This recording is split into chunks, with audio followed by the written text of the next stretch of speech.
bi srce imalo ono što voli, duša što je raduje, usne kog žele da ljube, ruke kog žele da miluju, noge kud vole da putuju, život bi bio najljepša pjesma.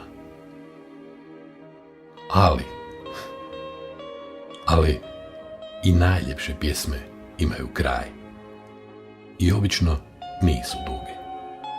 Međutim, ako zaista vrijede, dugo opstaju i pamte se.